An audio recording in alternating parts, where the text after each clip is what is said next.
Bom dia, amigos. Bom dia, boa tarde, boa noite, dependendo do momento que você está acompanhando o nosso bate-papo. Hoje nós vamos conversar com a Luciana Pinheiro.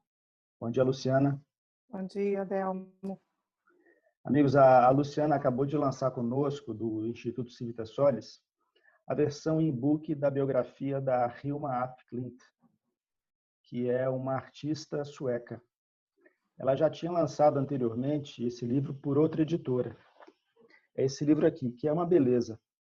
Um livro com várias imagens coloridas, uma preciosidade que procura analisar em profundidade todos os fatos da vida da Hilma e também suas influências, sua percepção do mundo, sua busca espiritual. Até antes de entrar nas nossas questões, Luciana, você gostaria de colocar algum ponto antes da gente passar para as perguntas? Eu quero agradecer muito à Civitas Solis pela oportunidade de poder integrar a esse grupo, né, de autores que está publicando a partir desse selo e dizer que, para mim, eu me sinto privilegiada de poder pertencer a esse grupo porque eu admiro muito todo esse impulso. É uma alegria e uma honra para nós, Luciana. Para começar, vamos falar sobre o essencial, né? Sim. Quem foi Hilma af Klint? Fale um pouco sobre a história da vida dela, por favor. Hilma af Klint foi uma mulher do século passado que viveu numa Suécia quase que recém-inaugurada depois de um grande incêndio. E Estocolmo, na época, era uma cidade ainda quase no sentido pré-medieval, pós-medieval, que ainda eu acho interessante trazer esse contexto, porque nós hoje, olhando pelo processo histórico da humanidade, nós olhamos para a Escandinávia como uma referência, mas eu gostaria de trazer esse contexto, que até 200 anos atrás não era assim. Então, quando Hilma nasceu, ela nasce num lugar onde ainda havia uma série de questões, inclusive a cidade de Estocolmo não tinha toda a parte pavimentada, não tinha ainda esgoto canalizado, né? Todo o sistema educacional estava sendo revisto. Então, ela nasce nessa época e também numa época em que todo esse caminho da ciência começa a chegar no mundo através de uma ciência um pouco mais focada na técnica, na lógica, no materialismo. E ela chega num espaço onde haviam vários cientistas, né, como Linnaeus e cientistas, inclusive, dentro desse caminho do pensar mais lógico. E eu queria trazer esse contexto. Ela foi uma menina franzina que nasce em 1862 e que se torna hoje uma potência através da arte dela, mas também da força espiritual que ela deixa no mundo depois de todo esse tempo na sombra, né, escondida. Obrigado. E nós poderíamos falar de influência sobre o trabalho dela? Quem seriam as principais influências sobre esse trabalho artístico que ela fez? Em relação à arte, como técnica, ela teve o privilégio de ser uma das primeiras mulheres no mundo que pôde estudar numa academia de artes.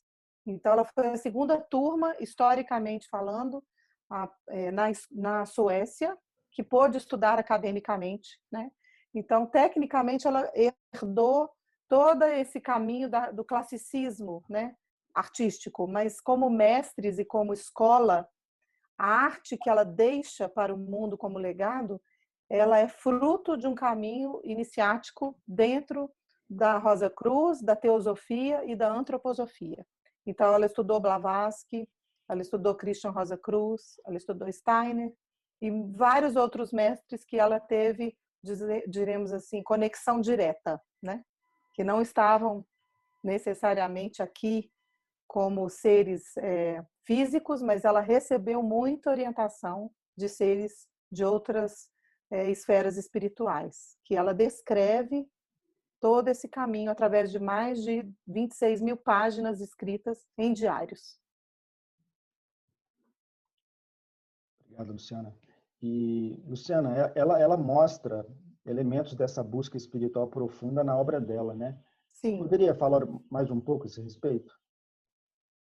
Sim, ela começa todo um caminho de estudo e pesquisa dentro da espiritualidade muito cedo. Ela tinha visões desde muito pequena, desde menina, ela tinha visões premonitórias. Então, ela viu algumas datas e viu caixões quando ela tinha em torno de 9 anos. E essas datas e esses caixões, né, as datas marcadas nos caixões, depois se confirmaram que eram datas em que ela quase morreu. Ela ficou muito doente 2 vezes, né, na vida dela. E muitas outras visões que hoje nós não temos como mensurar, porque a maior parte, digamos assim, 95% da vida pessoal dela, ela destruiu nos diários. Ela só deixou, ela morreu em 1944, ela só deixou os escritos e os estudos registrados do trabalho científico, espiritual e artístico dela. Então, eu estou contando todo esse trecho para poder contextualizar dentro da sua pergunta, que ela começou muito cedo a ter visões que ela não compreendia. Ela vem de uma família protestante, que não tinha muito essa abertura para lidar com essas questões, né? Me parece, dentro da minha pesquisa, que foi uma pesquisa baseada historicamente nos relatos, nas entrevistas que eu fiz com o sobrinho neto dela, com o historiador dela na Suécia, que lê os diários dela todos e lê há mais de 10 anos, porque eu tive acesso a alguns, mas está tudo em sueco do século passado, né? E também devo colocar para vocês que a minha pesquisa é baseada também em fonte de profunda contemplação e meditação na obra dela e nas fotos dela. Então, quando você me pergunta assim, como se deu esse caminho do processo da espiritualidade e dos estudos dela, eu acredito que primeiro de uma forma muito solitária e muito sem nenhuma consciência do que ela estava vivendo, porque dentro do que eu acessei, ela passou uma infância vivendo isso tudo muito particularmente, sem ninguém para orientá-la. No entanto, quando ela perde a irmã dela mais nova, ela perde uma irmãzinha de 10 anos, chamada Hermínia, quando ela tinha 18 anos. E quando isso acontece, existe uma abertura de portal biográfica e, vamos dizer assim, transcendental, porque ali a família aceita que ela comece a frequentar círculos espiritualistas e centros espirituais, porque naquela época a Europa inteira estava borbulhante em pesquisas científicas espirituais também, a parapsicologia, e Kardec já vinha com ecos da França chegando, né, nessa parte da Europa. E Kardec já havia falecido na época, mas todos os estudos espirituais já chegavam.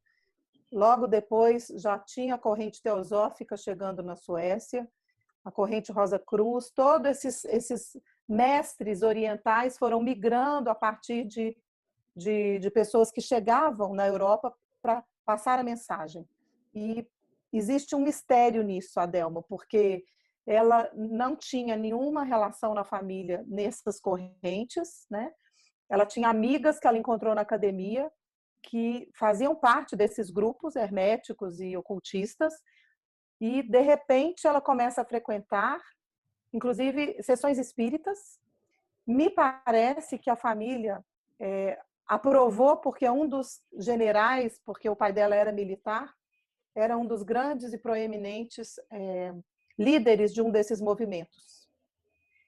E dentro do temperamento de Hilma, era um temperamento melancólico, ela era um perfil saturnino, muito profundo, muito fechado, muito, me parece, muito voltada para essas emoções contidas.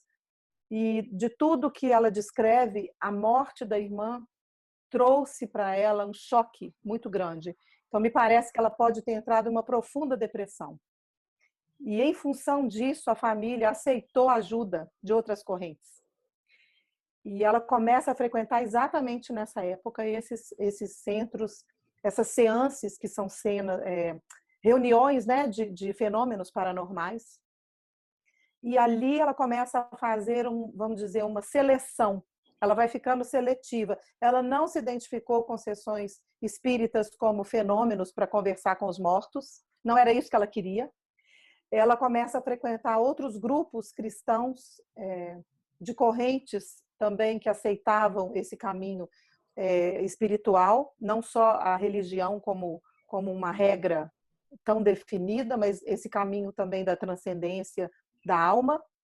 E ali ela encontra um grupo chamado Edelweiss, que é um grupo muito famoso até hoje na Suécia, nessa parte toda da Escandinávia, só de mulheres que faziam um caminho de estudo e pesquisa da alma. E ela então começa a encontrar pessoas que também faziam parte do movimento teosófico, a frequentar palestras com a Annie Besant. E o estudo dela é muito profundo em várias correntes. Dentro desse ramo, ela descreve, eu me identifiquei muito mais com essa corrente que buscava um acesso aos guias espirituais, aos altos guias, como ela dizia, mais do que simplesmente fenômenos paranormais, que era muito comum na época. Então, eu posso dizer que ela foi muito seletiva, ela sabia a busca dela, ela não queria simplesmente acessar, por exemplo, a alma da irmã dela. A pergunta veio quando a irmã morre, né? A pergunta que nós todos passamos por isso em algum momento da nossa biografia, algo que o destino nos coloca diante, que nós encontramos uma pergunta existencial que nos faz abrir um portal para uma iniciação, né? E a dela foi nessa perda. Eu não sei se eu respondi a sua pergunta adequadamente. Poxa, Às vezes eu preciso respondeu trazer sim. às vezes eu preciso ir um pouco mais além, porque é tão complexo, né? Explicar o contexto em que ela estava vivendo. Ela viveu numa época, Adelmo, em que ela vivenciou 2 guerras mundiais enquanto ela estava viva, né? Uma época em que todos os fenômenos e as grandes descobertas científicas que hoje, se nós temos a tecnologia que temos hoje e tudo que nós desenvolvemos em termos de ciência hoje, começou a fomentar naquela época. É incrível, assim, 100 anos atrás, né? 100 e poucos anos atrás. E olha o tanto que isso, hoje, na nossa vida, impactou a história da humanidade. A descoberta do átomo, a descoberta do raio-x, as ondas eletromagnéticas, tudo isso aconteceu enquanto ela estava crescendo, né? Você já entrou aí na próxima questão que a gente tinha. E isso é importante, tá? As questões são só para dar uma orientada na nossa conversa, mas deve ser visto como um bate-papo, né? A gente precisa, assim, de fato, aprofundar esse assunto para que as pessoas conheçam e possam, né, se tiverem interesse, buscar se aprofundar através do próprio livro, né? Sim. Mas o que a gente tinha para perguntar a seguir era justamente em relação a essa época, né? Final do século XIX, início do século XX, uma época de grandes transformações. Ela foi educada artisticamente no classicismo, mas a arte estava passando por uma transformação radical.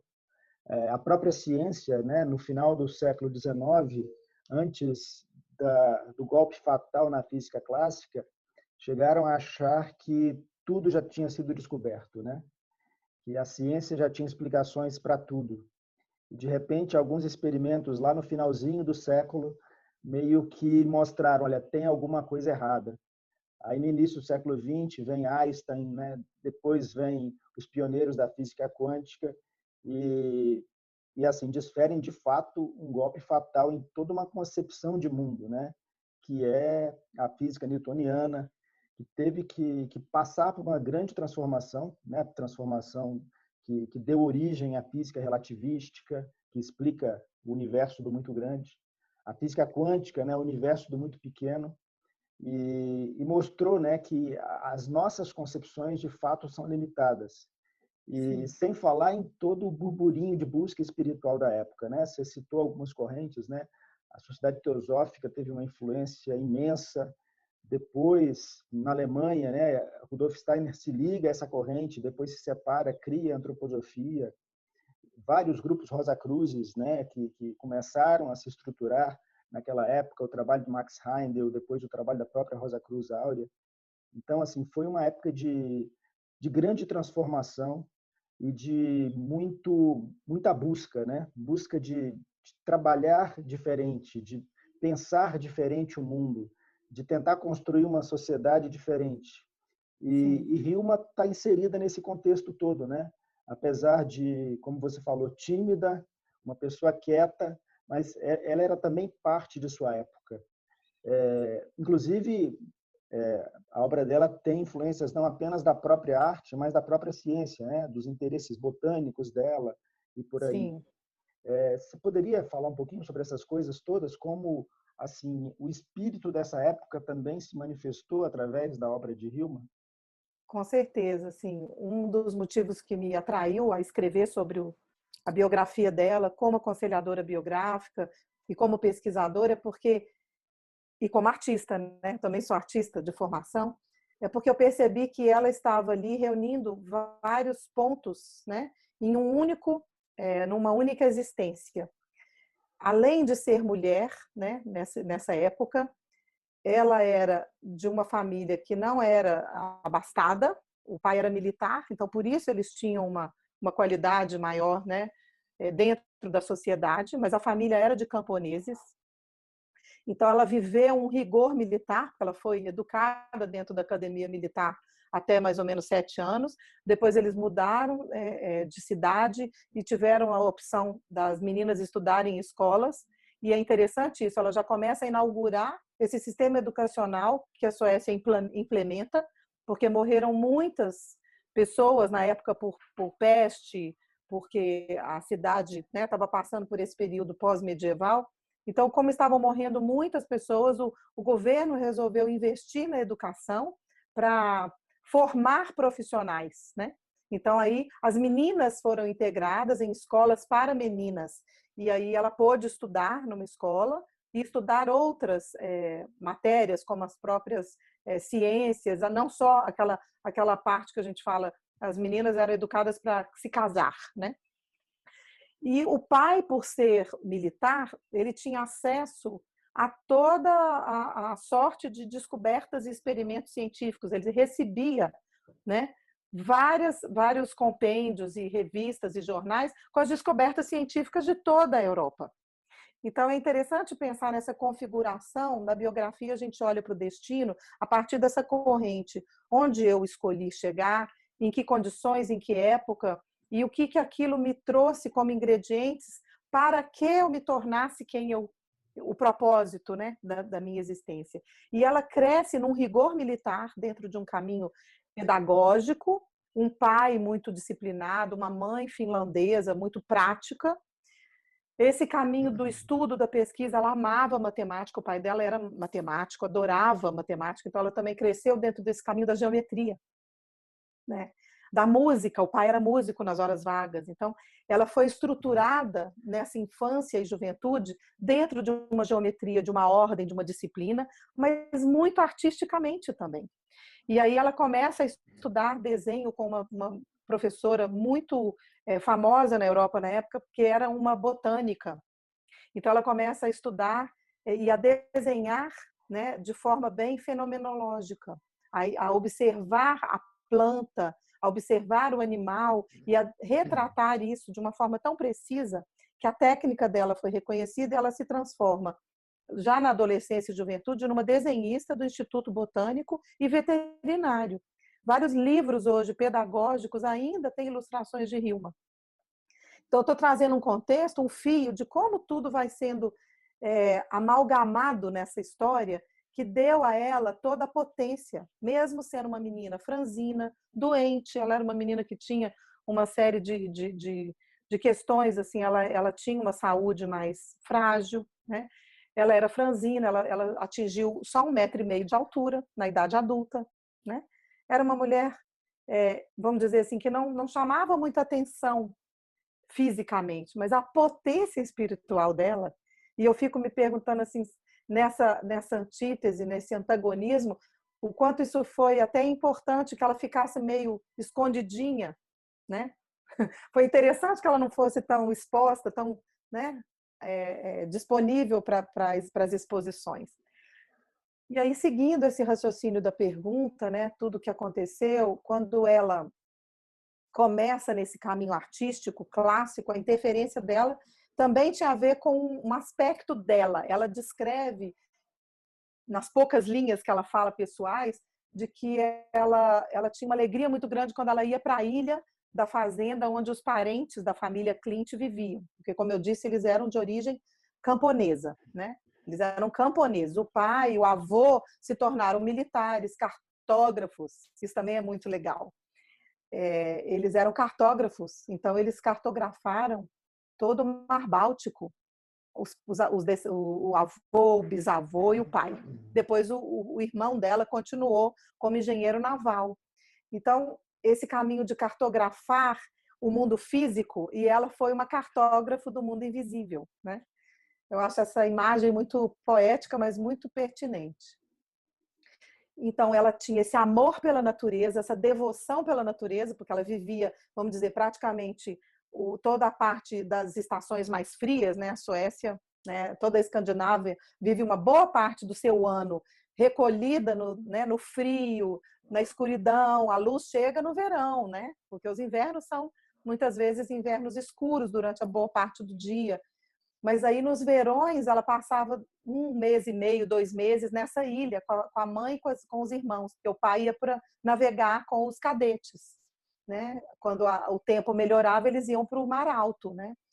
E ela diz que era quando ela tinha aquela alegria de estar solta na natureza, porque ela não estava naquele esquema militar, né? Filha do grande almirante naval da Academia Militar. Então ela não tinha aquele rigor. Então ela vivia nesses mundos, né, do rigor e da abertura para a natureza. E ela cresce nisso.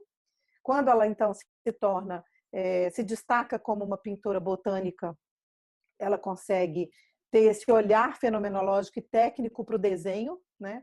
Tem coisas lindas que depois eu posso mostrar, que ela chegou a pintar e que ainda são vistas como uma técnica apurada, tanto é que as exposições dela, uma boa parte, inclusive na Pinacoteca, começa mostrando a técnica dela, né? Como ela tinha um rigor para detalhes, assim. Talvez um filme disso mais apurado para esse documentário, para essa entrevista, porque a semente da papoula, parece que você vê a semente da papoula ali no miolo da papoula, né? Pelos assim do caule da flor, coisas muito de alguém que estava no micro, esse mundo que você fala, que a ciência chegou no micro, no átomo, né, e expandiu para o macro. Ela fazia isso com a arte, né, como artista.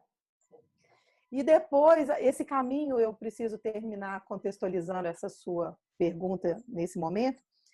Quando ela recebe orientação dos guias espirituais dela, ela começa, a primeira série que ela começa a pintar é a série do Caos Primordial. E ela descreve no Caos Primordial algo que ela ainda não dominava, ela não sabia o que ela estava pintando. Imagina, ela era uma retratista, porque depois, aos 20 e poucos anos, quando ela se forma com louvor na Academia Real de Artes, ela ganha o direito de usar um dos estúdios particulares da academia como artista profissional.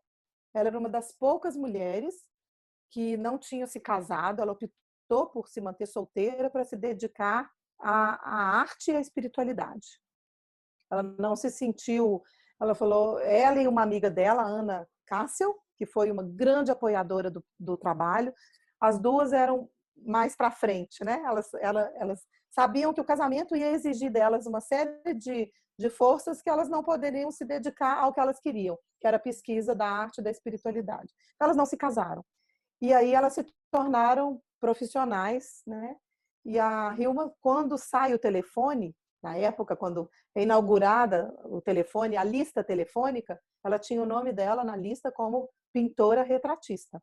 Então, você podia fazer encomendas pelo telefone para a senhora Hilma, a Mademoiselle Hilma af Klint, né? Então, ela passou a Então, viver da arte dela, né? ela se sustentava da própria arte, né? E quero trazer isso porque ela dá um salto. Ela estudava durante 10 anos esse caminho da espiritualidade, recebendo os guias espirituais com outras 4 amigas.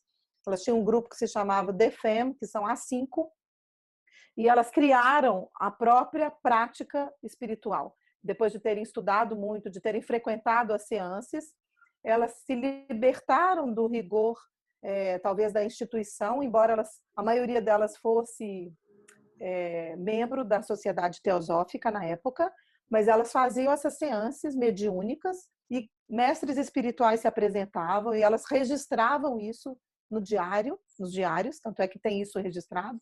E os mestres alguns se apresentavam sempre os mesmos e outros apareciam de acordo com o tema. E de repente, em 1896, começa a aparecer esse caminho de que Hilma, como artista, estava sendo convidada não só a registrar em rabiscos e desenhos mediúnicos, mas também como uma encomenda para o templo. E que templo era esse? O templo da alma, não era um templo a ser edificado na terra. Os guias espirituais diziam: você precisa pintar e deixar isso pintado para o futuro, para que a humanidade não se esqueça do que é importante, que é a imortalidade da alma. E aí ela começou a fazer de uma forma obediente, né? Embora ela fosse moderna e muito contemporânea para a época, ela ainda tinha um resquício antigo, se você me entende nesse sentido, antigo no sentido de ser sempre ter um mestre, de querer sempre seguir um mestre, entende? O que eu digo? Né? Então ela tinha essa imensa devoção a seguir um mestre. Então ela começou a obedecer às orientações sem questionar. Ela não questionava, ela obedecia. Então ela pinta a primeira série, trazendo esse contexto do macro, é chamada O Caos Primordial. E o caos primordial nada mais é do que a origem de todo o universo e a origem do mundo. Hoje, quando a gente estuda, o caos primordial é uma série de 26 pinturas pequenas, ainda em cores muito clássicas.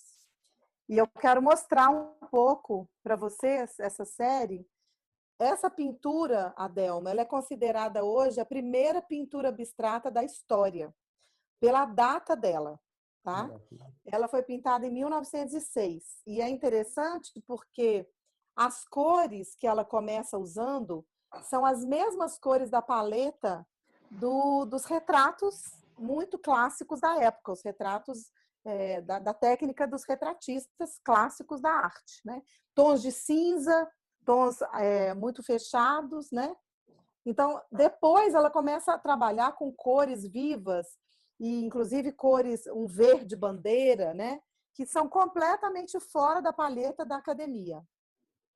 E todo esse processo ele vai libertando a forma e a cor na medida em que ela vai se entregando à encomenda. Por sinal, as cores que ela usa para masculino e feminino não são usuais, né?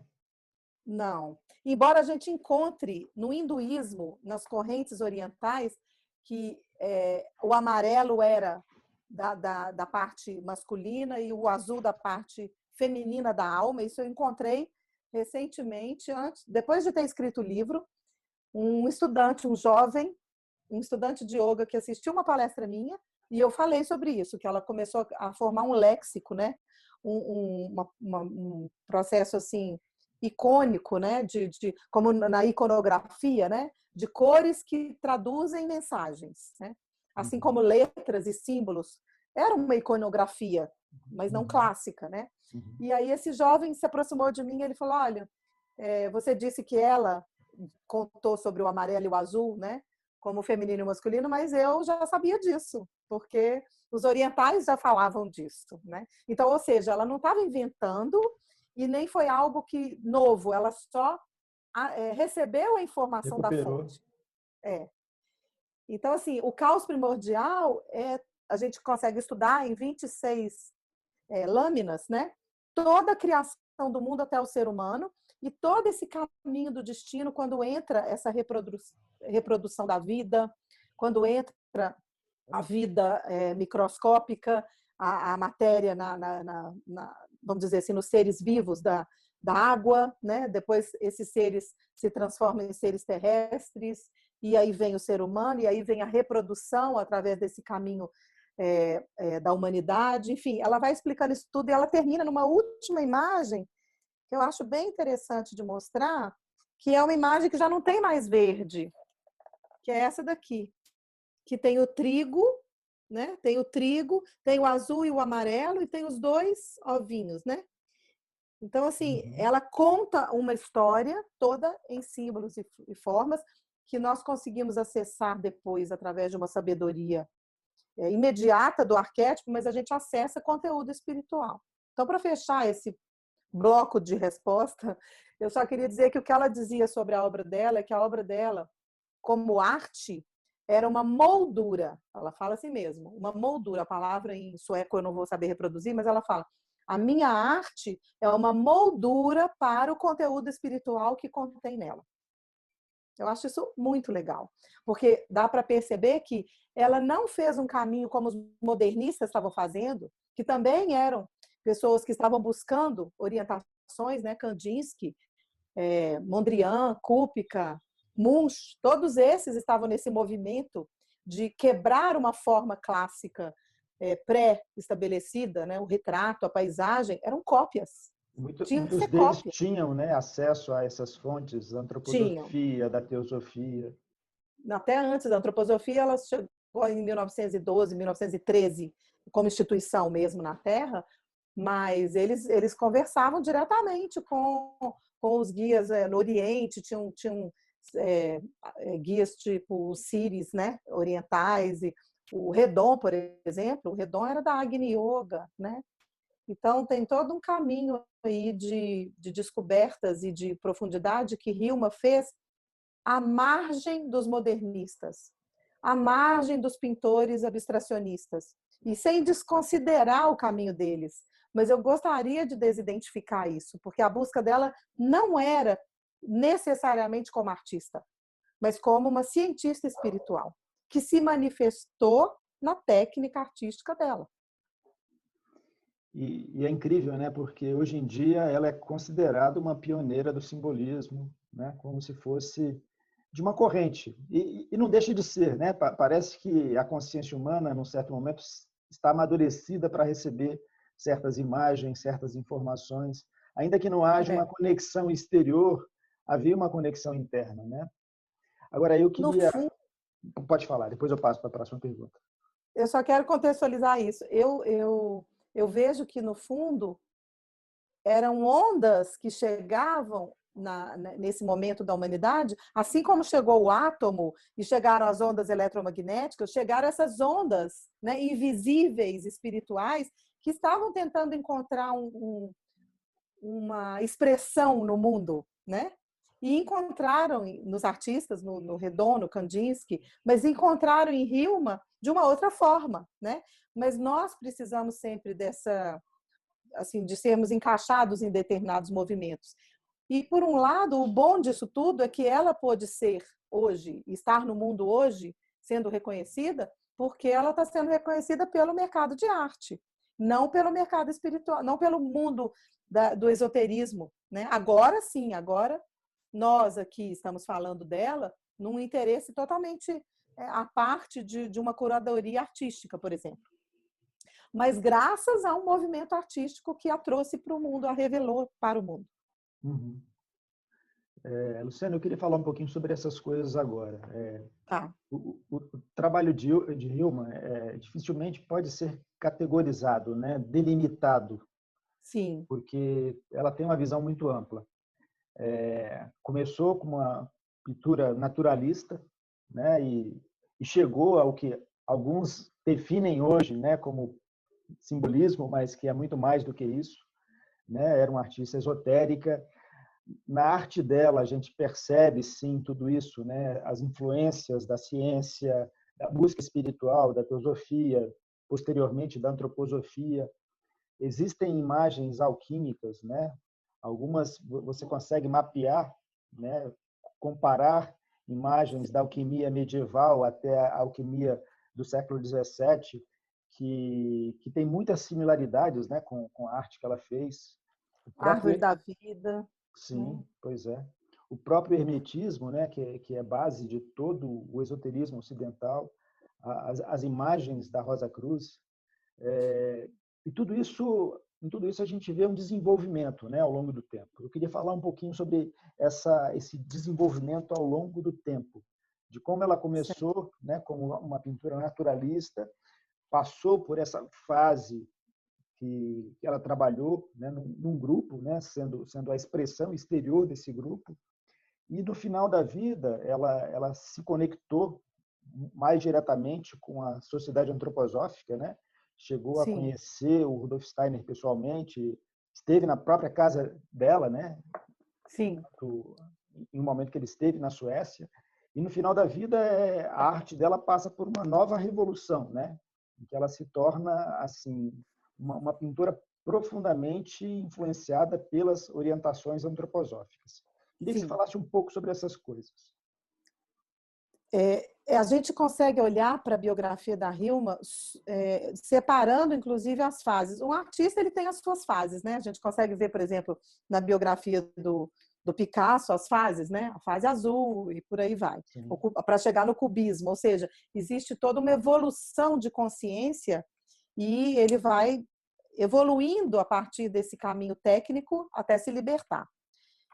E aí ele domina aquilo e aquilo quase que vira um desdobramento, né? No caso da Hilma, Delma, é muito interessante, porque eu vou falar de mim, né? Eu, como pesquisadora, eu não consegui ver um fio lógico que deu a ela uma metamorfose da técnica para chegar onde ela chegou. Ela quebrava o processo, não porque ela rompia, mas porque uma vez que aquilo estava concluído como mensagem, ela simplesmente começava de novo a partir de uma nova técnica e de uma nova qualidade, né?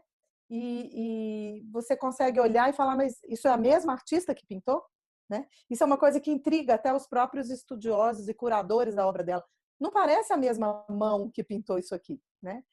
E até mais ou menos uns 56, 60 anos, ela se dedicou à encomenda para o templo. Foram 10 anos pintando as 154 pinturas, que hoje é a maior parte do que a gente vê nas exposições, vem da encomenda para o templo. Que são pinturas enormes, né?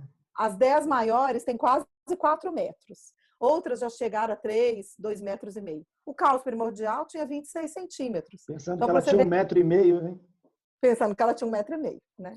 Então, assim, e tudo isso era, todas as medidas, né? Tudo isso, a proporção do que ela tinha que pintar era passado.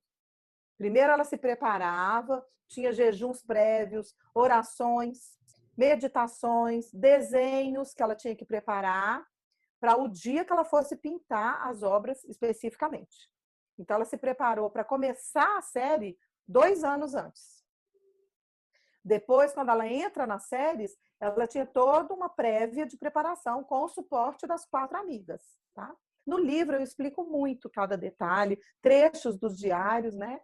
É importante dizer que o que a gente está fazendo aqui hoje é uma degustação, porque eu não tenho o tempo necessário para, né, para contar tudo, mas vale a pena depois, se vocês tiverem interesse pelo tema, né, olhar para os detalhes.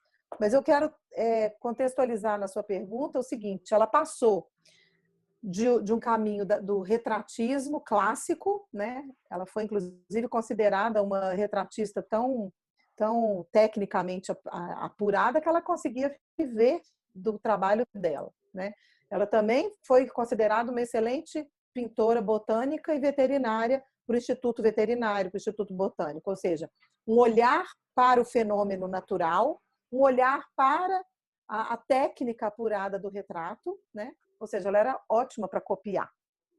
Depois ela salta num abismo de tentar retratar o que ela escutava, né? Então faça agora uma mancha azul e comece a criar uma força amarela que sai.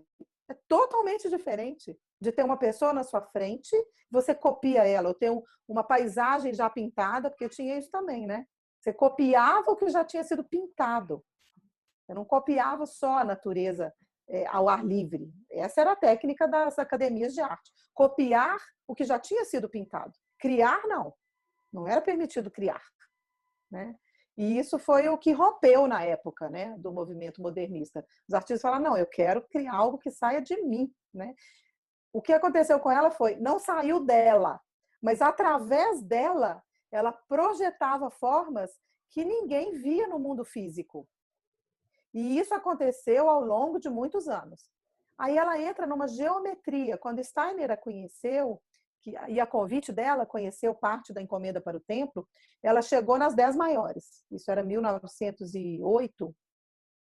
Ela já tinha pintado as 10 maiores. Então, ela tinha uma série de quase 100 obras.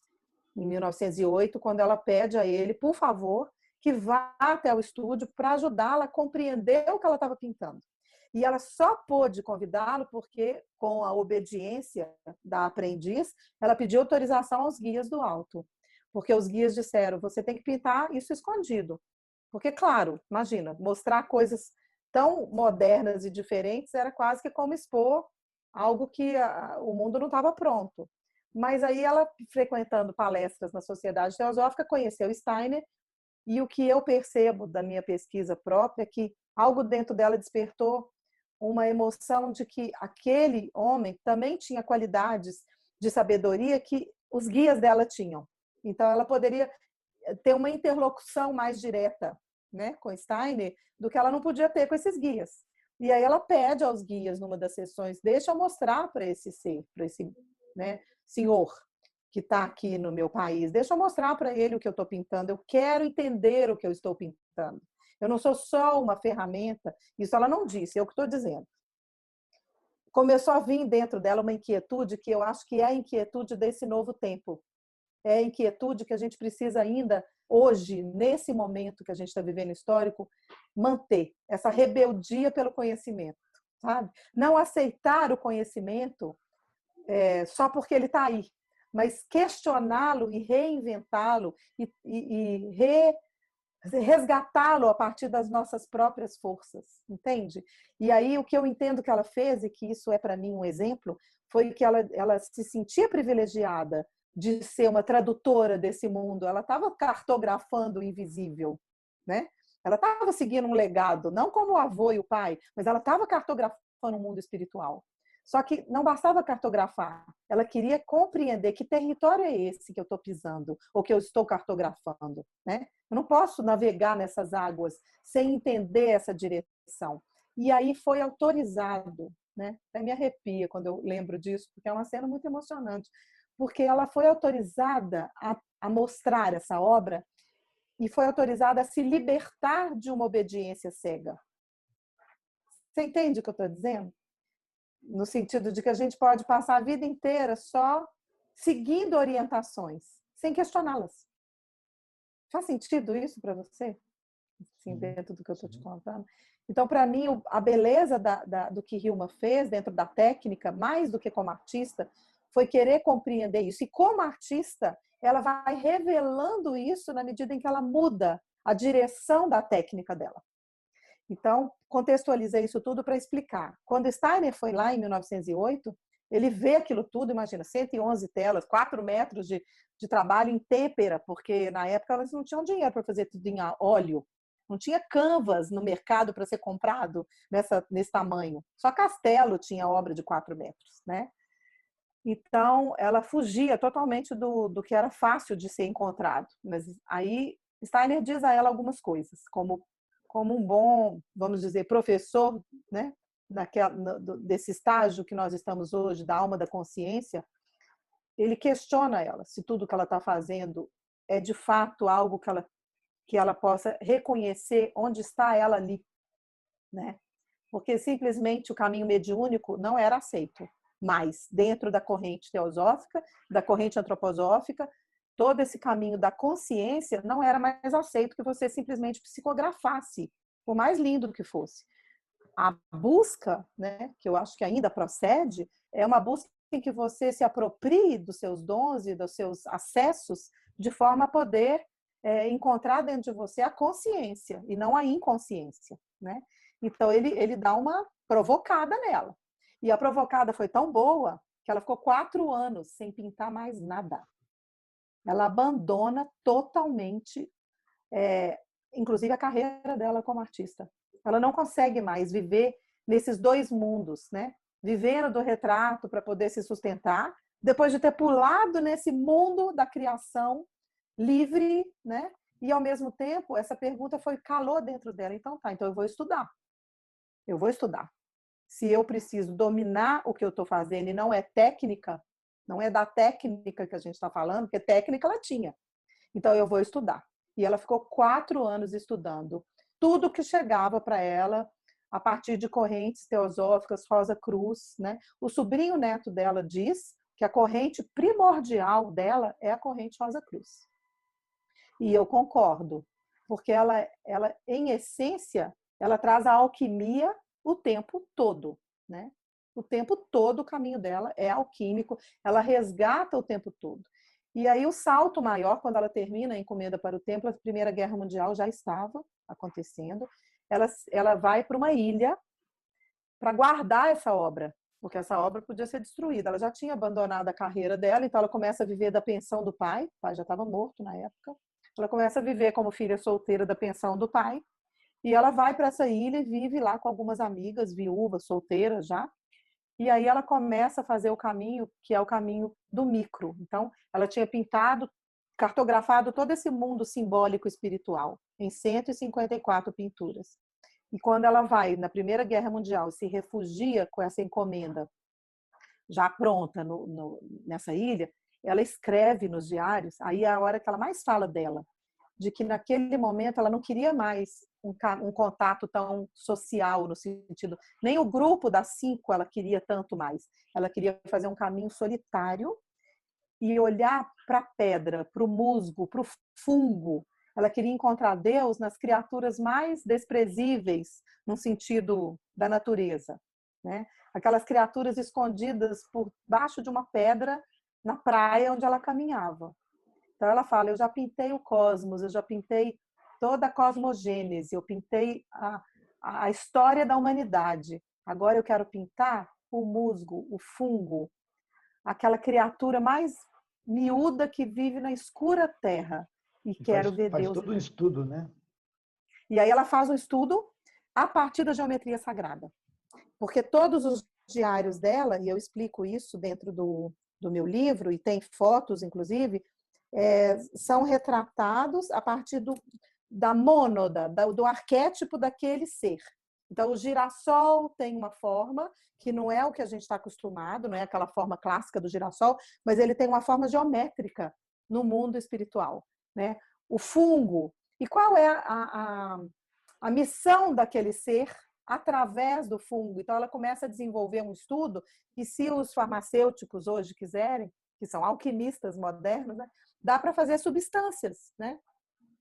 Dá para trabalhar, por exemplo, os florais de Bach surgiram depois, mas ela fez uma pesquisa sobre as violetas que daria para fazer floral, porque no fundo o que ela acessou foi o que o Bach acessou na Inglaterra, a qualidade daquele ser sobre o corpo astral, né? Então a geometria dela, ó, não sei se dá para você ver aqui, né? A geometria como uma linguagem daqueles seres que se manifestavam no mundo vegetal, ou no mundo mineral, ou no mundo animal, mas dentro de uma mônada, de uma matrix espiritual, né? E depois dessa geometria, que ela vai fundo na geometria até 1920, ela se reúne com Steiner de novo, leva para ele, aqui são a série das religiões, ela retrata as principais religiões do mundo dessa forma, em branco e preto: o judaísmo, o islamismo, o budismo, o Guardei na cristianismo. Pinacoteca. Só essa série da outra palestra, né? Então, ela vai até Steiner e mostra essa geometria sagrada, esse diário botânico, e Steiner fala com ela, de novo, né? De novo, ele provoca e fala assim, tá bom já de geometria, chega, agora você vai fazer aquarela.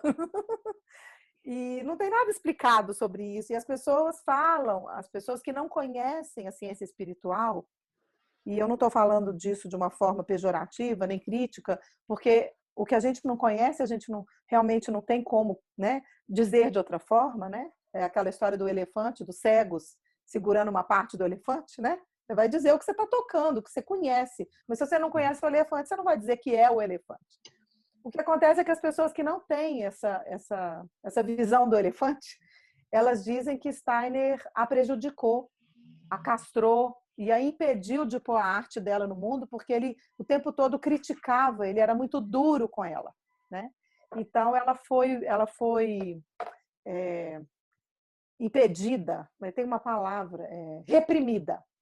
Segundo contam, o julgamento é que Steiner, então, agiu como um repressor.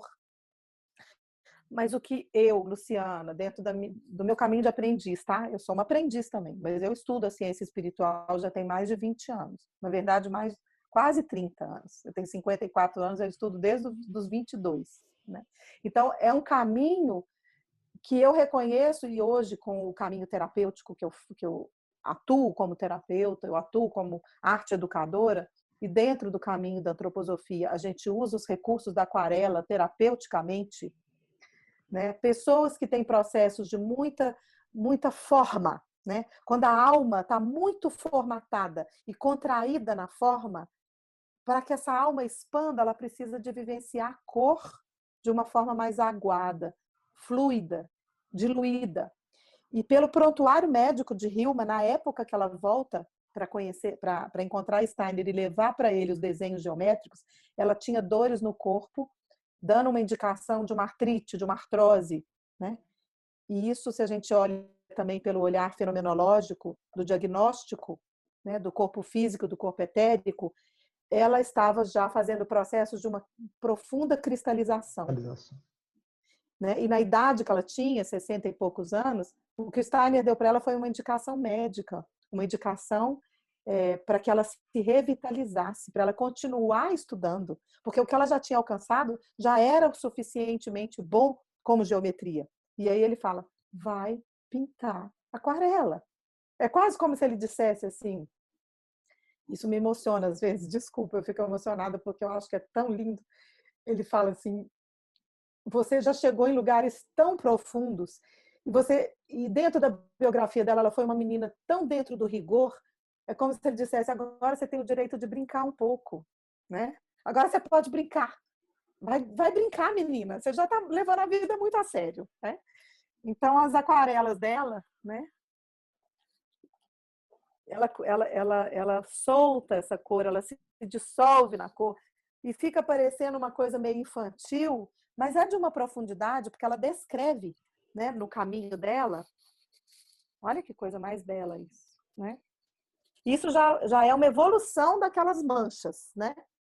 Ela manchou, encontrou a cor pela teoria das cores de Goethe, né? Que Goethe também é aquele que questionou a lei newtoniana, né? A cor não é uma consequência do branco. A cor é um ser espiritual que se manifesta no encontro da treva com a luz. E foi por aí que ela foi pesquisar. Quem é esse ser do vermelho? Quem é esse ser do azul? O que você me conta quando eu mergulho no seu mundo? E é completamente diferente da geometria. Completamente diferente dos seres da geometria. Então, são outras escolas. É como se ela estivesse fazendo pós-graduação ou matérias de especialização. Né? Então, as cores como um caminho de estudo, né? E depois ela começou, no final da vida dela, ela viveu 84 anos e ela pintou até a última época, ela catalogou todo o trabalho dela, mais de 1.200 obras, como um tratado científico, deixando diários numerados, as obras numeradas. Ela deixou tudo organizado, testamento organizado de que o trabalho dela tinha que estar guardado 20 anos após a morte dela, só poderia ser mostrado 20 anos após a morte dela. E isso foi algo que o Steiner disse, que em 1908 ele disse: o mundo não está pronto para ver isso até 50 anos para frente.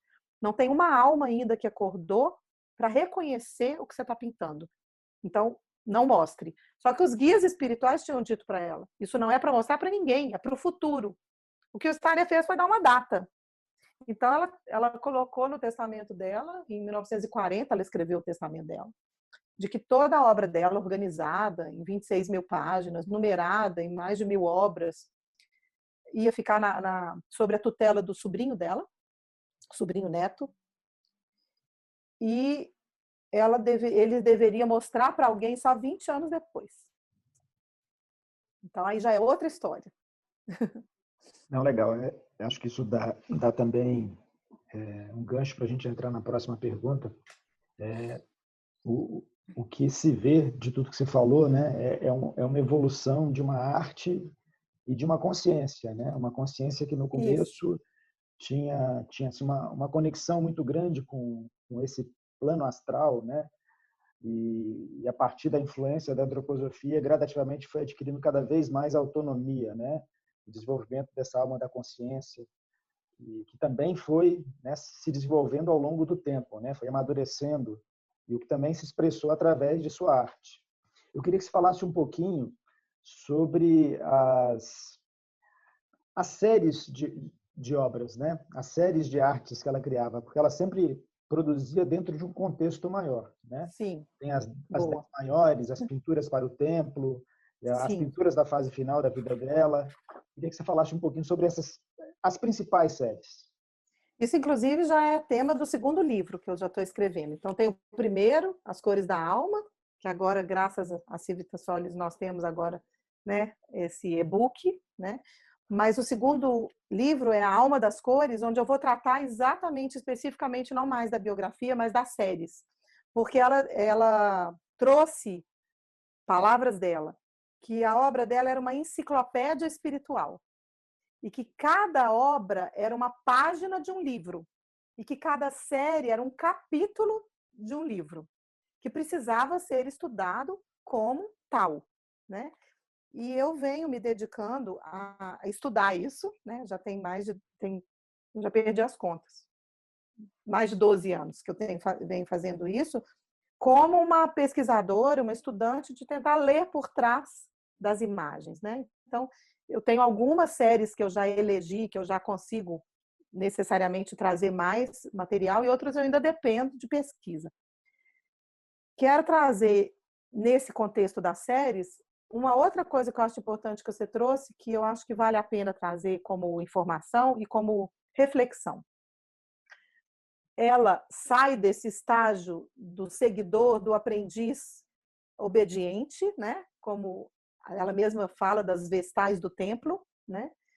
E do asceta de antigamente, e ela começa a adentrar no caminho da alma da consciência. Então, ela sai do plano astral para poder subir um pouco, elevar-se um pouco mais nessa consciência. Paga o preço, porque o preço é a solidão. O preço é estar completamente... o que acontece? Os guias autorizam, os guias reconhecem esse impulso genuíno da alma dela de querer aprender e conhecer, além de só representar a encomenda. E esse livre-arbítrio dela deu a ela a força que ela precisou. Mas isso teve um preço. Eles se afastaram. Eles se mantiveram mais distantes. Então, no início ela dizia, Esther segura na minha mão, Gregor me ensina isso, me iluminando, Amaliel me ensina aquilo. Então tinha um guia para ajudar ela a misturar as cores, que ela não sabia fazer, as cores tão vivas, tinha um guia para ajudar ela naquela técnica, por isso que os curadores acham que parecem várias mãos que pintaram no começo, né? Porque são mãos diferentes vindas da técnica. Eu só estou trazendo isso porque cada série mostra uma evolução da consciência dela, se apropriando da própria força espiritual, da própria individualidade dela. Tá? E o preço foi esse, os guias pararam de conduzir o processo, se afastaram, e ela diz isso, né, inclusive no livro, a contracapa do livro fala isso, que ela fala que agora o que era mostrado para ela não era mais mostrado fora, era mostrado dentro. Ela via dentro dela a imagem, e ela tinha que elaborar isso no coração dela, não na mente, para depois as mãos dela poderem processar o caminho da expressão artística. Tá? Então, as séries, ela começa com o caos primordial, depois ela parte para a estrela de 7 pontas, ou as Pleiades. É muito interessante os nomes das séries. Tá? Tem séries que tem mais de 2 nomes. Tá? Então, a série das Pleiades, depois a série da evolução, que tem o masculino e o feminino. Logo depois que ela pinta o caos primordial, ela parte para uma linha que se chama a estrela de 7 pontas, que é um caminho mais geométrico, né? que sai um pouco daquela superfície pintada e entra na linha. Logo depois ela faz a série da Rosa, que é uma série totalmente fluida, em cores pastéis, completamente diferente de tudo que já tinha, que era comum na época pintar com esse cor de rosa. Aí ela entra na série Evolução, que é essa série onde o ser humano aparece pela primeira vez nessa história, né? E ela vai pintando a evolução do masculino e do feminino, e aí esse masculino e feminino se transforma de novo numa simbologia, e tem várias formas assim orgânicas, da embriologia também, né? A gente começa a ver esse caminho do ser humano pela embriologia e a importância da chegada desse processo onde, através da matéria, o espírito pode se revelar. E aí ela traz a questão da dualidade da alma, e ela começa a trazer isso. Aqui lembra muito, né, o simbolismo hermético, a alquimia, né, a geometria sagrada. Depois dessa série vem as 10 maiores, que são obras que todo mundo que já viu reconhece, são obras imensas, né, de 4 metros, e ela conta, aí já chama a história do ser humano. Então, depois da embriologia, ela conta as fases da vida. E é possível você reconhecer as fases da vida só contemplando esses portais. São portais, né? Porque é tão grande que você não consegue ver detalhes, você tem que mergulhar no todo, né? Depois das 10 maiores, ela faz o Caminho do Cisne, que para mim é uma das séries mais belas, porque é exatamente em 1912, 4 anos depois, que ela parou de pintar para estudar. E aí a gente consegue começar a perceber que ela vai trazendo um pouco o traço dela, sabe? Não é só uma obediência de uma técnica pré-estabelecida para a expressão que os guias pedem, mas ela começa a trazer o traço dela como artista. Dá para ver isso acontecendo e ela começa a trazer a Hilma para dentro da encomenda, que foi a pergunta do Steiner. Onde está a Hilma nisso tudo, né? E aí é um caminho lindo, porque daquele cisne que eu mostrei inicial, a mesma série chega a isso, então ela traz a figura e traz a geometria, ela traz a figura e traz o símbolo, e ela faz isso o tempo todo. Por isso é complicado a gente nomeá-la só como abstracionista, né? Mas, enfim.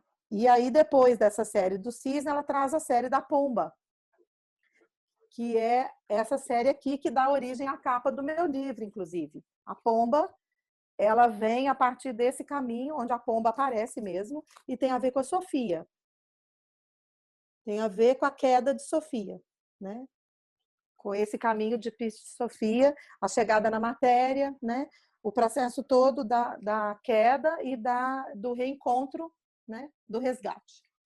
E isso dá para a gente ver, porque nesse sentido, dentro do meu pouco conhecimento, eu reconheci isso aqui, né?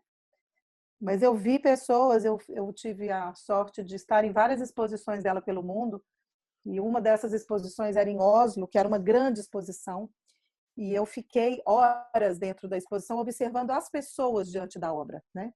Fiquei quieta lá, os guardiões da exposição já até me conheciam, né? Porque eu ficava lá o dia inteiro, e fiquei quieta lá meio que espionando. E chegavam grupos, né, de crianças, grupos de mulheres, grupos de estudiosos, e a reação era completamente diversificada. Mas em todos os grupos, pelo menos uma pessoa, pelo menos uma de tudo que eu vi ao longo dos dias, ela ia se aproximando da obra, se aproximando da obra, se aproximando. De repente ela fazia assim, eu levava um susto. Tinha um susto e se emocionava. Era bem isso. Olhava, fazia assim, e começava a chorar. Isso eu vi umas 4 vezes, de grupos diferentes. Alguns não sabem, né, mas a obra dela esteve na Pinacoteca, em São Paulo. Né, muitos, pelo menos que moram em São Paulo e arredores, tiveram oportunidade de conhecer diretamente a obra dela. E, assim, existem certas coisas que não se pode traduzir, né? É a experiência. É o impacto da experiência, a sensibilidade de cada um, claro, influencia, mas, assim, realmente ter acesso, né, direto a essa obra, até sem saber toda essa história, né? Até tirando uma série de filtros que a gente tem. Às vezes a gente ouve falar, houve influência mediúnica e já e já filtra isso, né? Não é esse É, tipo de coisa que eu quero. Mas, assim, a obra dela vai muito além de tudo isso, né? É realmente uma obra de impacto e é uma obra profunda e, eu diria, iniciática, né? Quer dizer, é o caminho da vida dela, que é um caminho de despertar de consciência também, de certa forma, é revivido por quem tem acesso à obra dela diretamente. Então, nós tivemos, né, a graça de poder estar presente na Pinacoteca e, por sinal, veio para cá antes de ir para Nova York, né? Então, São Paulo foi agraciado. E não, era só para dar um testemunho que eu também tive lá na Pinacoteca e tive acesso à obra dela. e quero dizer que depois dessa história de ter vindo para o Brasil é algo assim que foi uma interferência divina mesmo. Não tinha agenda para vir, não tinha interesse de ninguém, e aí muda o diretor da Pinacoteca, e esse diretor conhecia a instituição Hilma af Klint, e houve uma desistência na agenda da fundação, e tudo se encaixou, assim, as estrelas se alinharam, né? Parece que há uma confirmação, né, dessa visão que Steiner teve, que era uma obra para o futuro, né, que ela própria teve, porque a obra dela, desde que foi divulgada, né, se não me engano, nos anos 60 do século passado, Sim, começou a se tornar conhecida, mas assim, nesses últimos anos é que esse reconhecimento realmente se deu, né? Hoje ela é sim, considerada, de fato, uma pioneira na obra dela. Independente, né, é, se há visões que restringem a compreensão de todos os aspectos da obra dela ou não, mas, de fato, é uma obra que, para os dias atuais, parece muito atual, né? sim, Então, essa percepção de que era uma arte para o futuro, eu diria, esse futuro chegou, né? chegou. Então, eu queria que você falasse um pouquinho sobre isso, sobre essa orientação que ela deu ao sobrinho, né, de divulgar a obra apenas depois de um período, depois que ela tivesse passado. Como é que isso aconteceu e como é que se deu o processo posterior de divulgação da obra dela? Olha, isso tudo foi muito complexo, porque o sobrinho dela, eu tive a chance de entrevistar o filho desse sobrinho, né? Porque o herdeiro em si já tinha morrido. Mas eu entrevistei o filho, que era adolescente na época quando essa tia morre, em 1944, numa época em que estava perigoso uma série de coisas, né? O nazismo, a guerra ainda não tinha acabado. E os pintores demonizados, né, da época, eles estavam sendo, a obra estava sendo destruída e quem protegia a obra também estava sendo perseguido.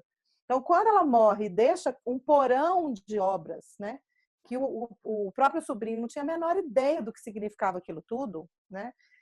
Ele descreve, ele fala que ele ficou chocado, que ele ficou completamente sem saber o que fazer, porque era perigoso, né? Tomar posse daquilo. O porão onde aquilo estava guardado era pago pela Ana Cássia, o aluguel. E o dono do espaço avisou o sobrinho que se ele não buscasse aquilo em 20 dias, que ele ia pôr fogo em tudo, né? Então aí o sobrinho busca, desloca tudo isso, né? O Eric af Klint, e aí o que acontece é que ele respeita 20 anos, está escrito lá, 20 anos. E aí ele já tinha quase 80 anos, ou seja, 40 e tantos anos depois da morte dela, ele ainda não tinha conseguido despertar o interesse de ninguém para a obra dela. Ele bateu na porta do Museu de Arte Moderna de Estocolmo, ele bateu na porta da Sociedade Teosófica, da Sociedade Antroposófica, ele pedia para todo mundo ir lá ver o trabalho e falar, escuta, o que eu faço com isso? Ele não era um espiritualista, ele não era um pesquisador, ele não era artista, ele era engenheiro naval, ele era um militar, né? Que não tinha tido esse contato com a tia dessa forma. Ele diz, ela me escolheu porque eu era o único que não tinha medo dela, porque todo mundo tinha medo dela, ela era muito silenciosa, ela batia aqueles olhos azuis em cima da gente assim, e a gente não sabia o que ela estava vendo, mas ela tinha um amor muito grande por mim e eu tenho um amor muito, muito grande por ela. Talvez por isso ela me escolheu, porque eu não julgava ela. Mas ela era a tia esquisita, solteirona, que vivia de preto, né? Então, ele guarda isso 20 anos num porão úmido, Quero deixar isso claro para a gente entender sobre alquimia nesse sentido do fenômeno. Eram obras de papel em têmpera. A têmpera é feita com pigmentos minerais e ovo, gema de ovo. E o trabalho ficou enrolado, guardado, num porão úmido, 40 e tantos anos, e não tinha um fungo quando foi aberto. É uma obra viva. O que é vivo não apodrece, o que é vivo não mofa, né? E aí, no sentido de como isso aconteceu, foi que um dia o sobrinho neto dela já tinha quase 82 anos, ele de novo resolveu ligar para uma escola Waldorf no interior da Suécia, em Arna, e ele liga e fala, escuta, eu vou morrer, eu tenho tenho um monte de coisa aqui que eu tenho que dar rumo, não sei se ele usou essa palavra, eu preciso que alguém queira ver isso que eu tenho aqui, porque eu não consigo nem doar isso, né? E aí quem atendeu, porque estava na secretaria naquele momento, era um professor de artes. E esse professor fala, eu quero ver. E na hora que ele vê, aí abrem-se os portais, né? E ele chama o estudante, que é o Wolf Wagner, que é esse que eu entrevistei, né? Que está vivo até hoje, que faz parte, é membro da fundação, que é um senhor já, e que leu todos os diários dela, morro de inveja. E aí ele começa essa pesquisa e depois de 10 anos ele consegue sensibilizar alguém lá em Los Angeles para a primeira exposição dos espiritualistas, né? E a primeira exposição onde Hilma aparece formalmente numa exposição é em Los Angeles, junto com Kandinsky. Esse livro é um clássico, assim, é um livro lindo, que inclusive a capa dele, eu não tenho aqui, não está aqui, a capa dele parece um símbolo Rosa Cruz. Ela é em azul com dourado e tem um triângulo, tem o ponto, tem o círculo, sabe? E aí é uma capa esotérica, né, com um símbolo ocultista, e é nessa exposição que ela inaugura, começa a ser vista com algumas obras, mas isso foi em 1986. E só agora, recentemente, em 2012, que o Museu de Arte Moderna de Estocolmo expôs Hilma af Klint. Então é tudo muito recente, né? Demorou muito, e eu fico pensando no quanto que a gente tem que ter compaixão com a gente mesma, como ser humano. A gente é muito lento, né? A gente já podia ter tido acesso a isso com mais tempo, mas é como é. Luciana, a próxima pergunta, de certa forma, já foi respondida, tá?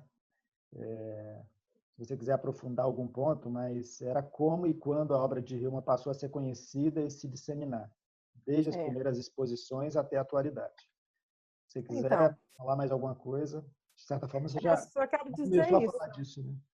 Eu só quero dizer isso, que começou num outro ambiente, né? Assim, claro, almas dentro dessa cultura, né? Lá em Estocolmo, se abriram para reconhecer, mas a exposição em si aconteceu nos Estados Unidos. Depois de lá, ela foi para a Finlândia.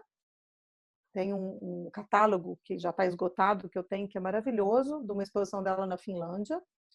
E só anos depois, acho que 2 anos depois, é que ela pôde começar a ir para o mundo a partir da própria origem, né? Em Estocolmo. Depois, uma grande exposição que aconteceu recentemente em Berlim, que foi em 2015, desculpa, em 2015. De lá, ela foi para Londres, na Serpentine, em 2017. E aí começa. Em 2018, ela vem para o Brasil. Aí depois para o Guggenheim. No Guggenheim, em 2019, foi a maior visitação da história do Guggenheim. Eles tiveram que ampliar o tempo de exposição, foram 600 mil pessoas. Só eu fui 3 vezes a Nova York para levar pessoas para a exposição.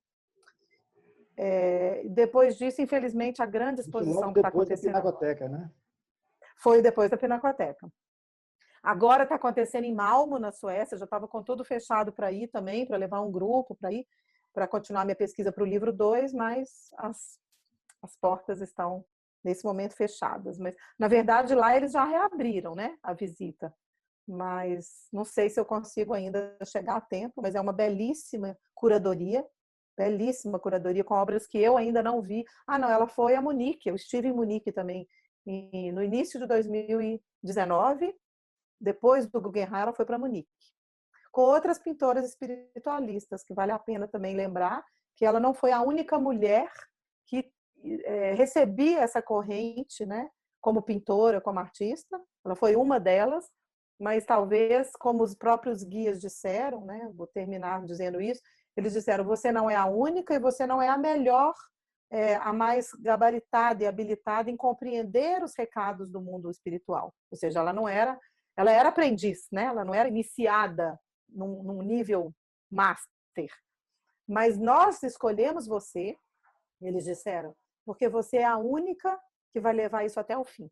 Porque você é a única que tem disciplina, devoção e capacidade de executar isso sem desistir.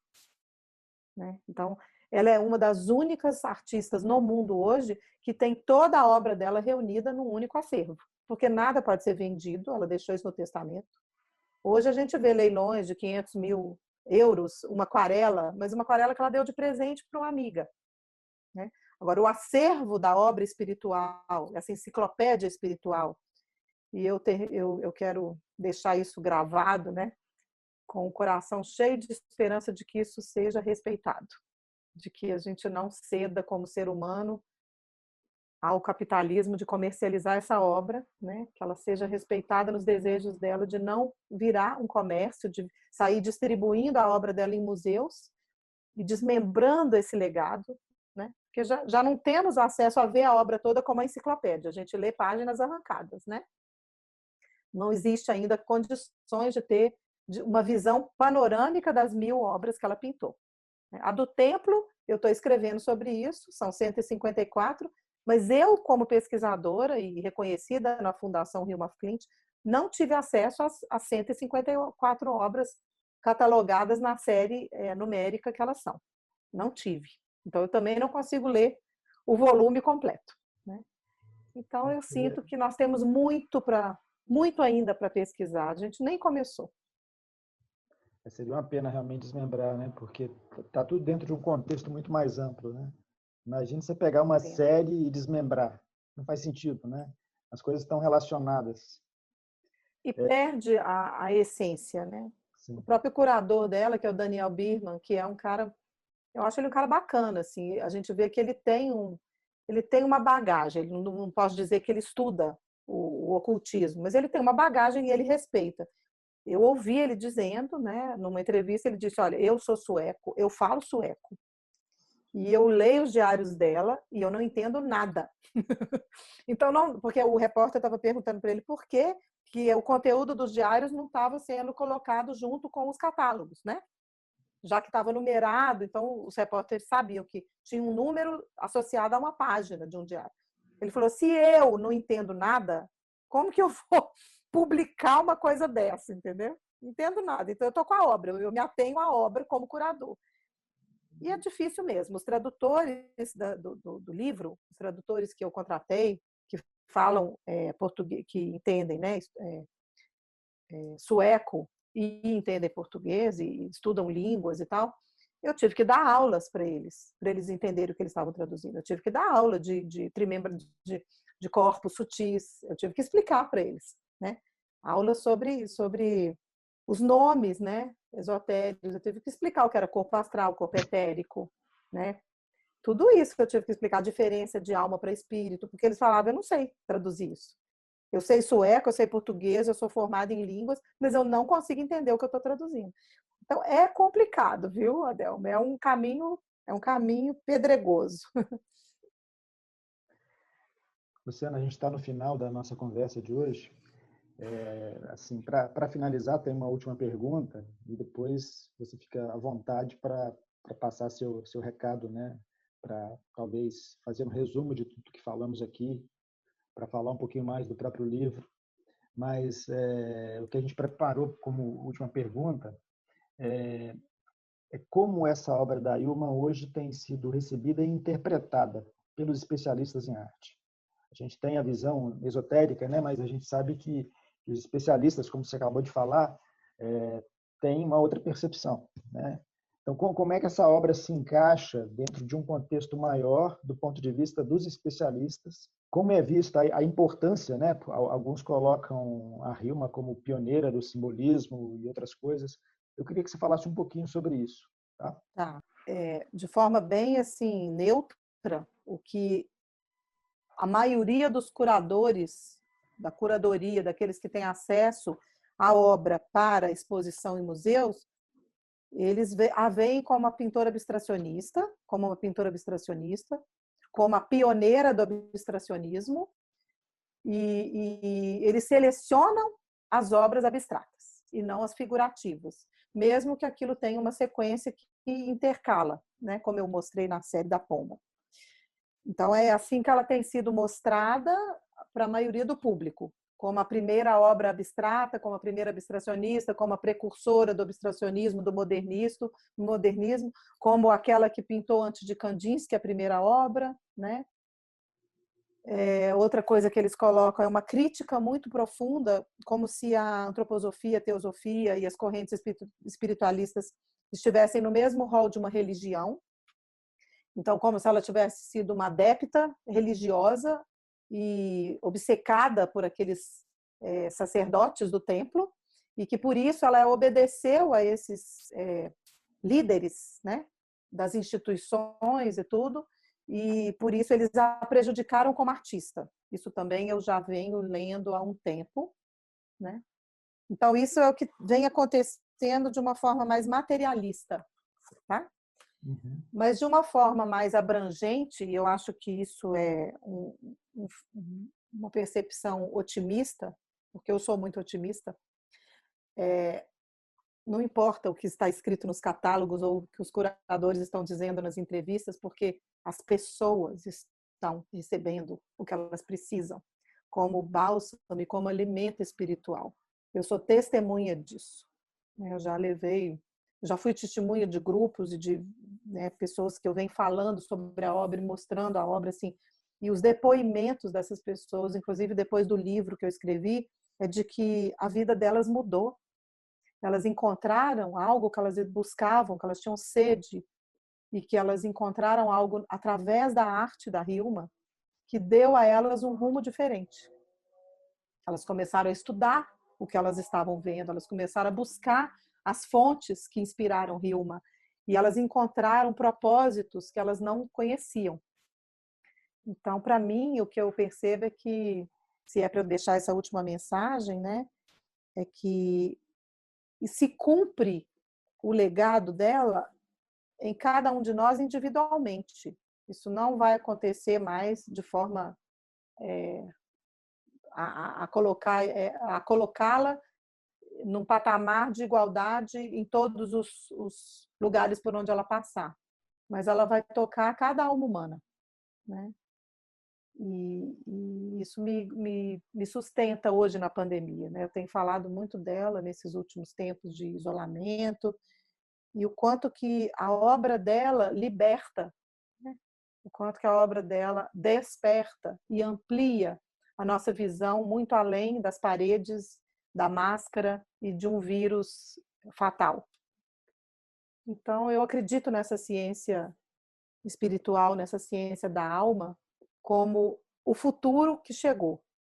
Eu acredito que o que vai de fato agora nos salvar não está numa vacina, não está num laboratório, sem desconsiderar a ciência como produto, sem desconsiderar isso. Mas eu acredito que o que vai de fato ser o portal que vai diferenciar esse momento histórico que nós estamos vivendo são as portas de uma ciência transcendente, que Hilma nos apresentou também. Não a única, mas uma das grandes representantes. Então é isso que eu queria falar. Obrigado, Luciana. Obrigado por essa conversa, né?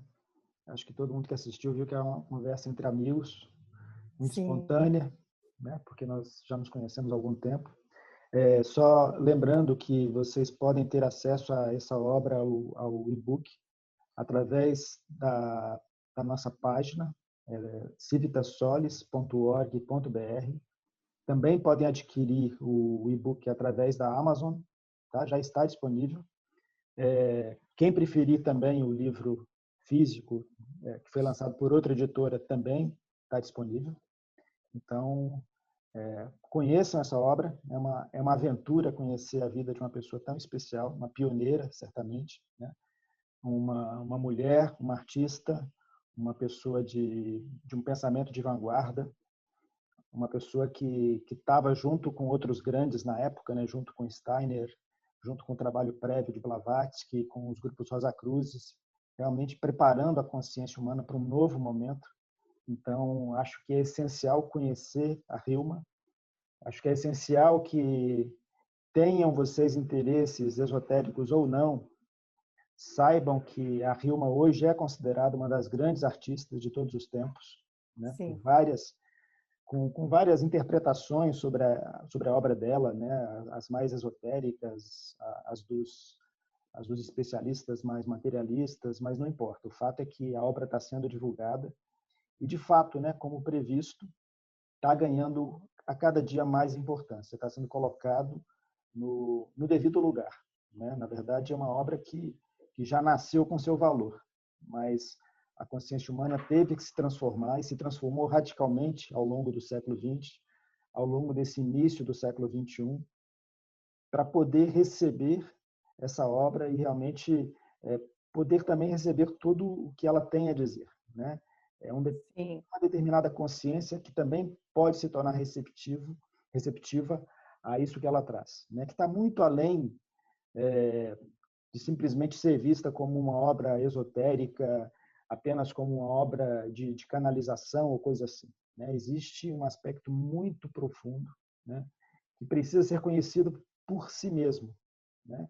Eu acho que é importante que, independente de qualquer filtro, aqueles que se interessam por arte, aqueles que se interessam por esoterismo, podem acessar diretamente essa obra. E um detalhe desse livro da Luciana é que não tem apenas palavras, né? É um livro muito colorido, ela mostrou algumas páginas aí. É um livro de imagens, né? A gente pode ver aqui. Sim. Tem várias obras da Hilma que são representadas aqui. Então, conhecer esse livro é também conhecer parte da obra da Hilma. Então, convido Eu todos quero... Desculpa. a ter esse contato direto com a obra da Hilma e passo para a despedida final da Luciana e agradeço vocês por terem nos assistido. Eu quero agradecer muito essa oportunidade, Adel. Eu tenho, de novo, que colocar isso, que nós já nos conhecíamos e esse caminho do segundo livro aí foi o início, né, do nosso encontro, mas que quando a pandemia chegou, a primeira coisa que eu fiz foi ligar para você e dizer, Adelmo, vamos fazer um e-book do livro que já existe, para que as pessoas tenham acesso a isso, não pelo livro físico, mas ao conhecimento e à história dela, porque eu sei que isso vai inspirar as almas que estão questionando esse momento, né? Foi isso que meu impulso foi esse, né? Então, eu quero que quem está escutando agora saiba que o caminho que a Hilma fez vai muito além de uma médium.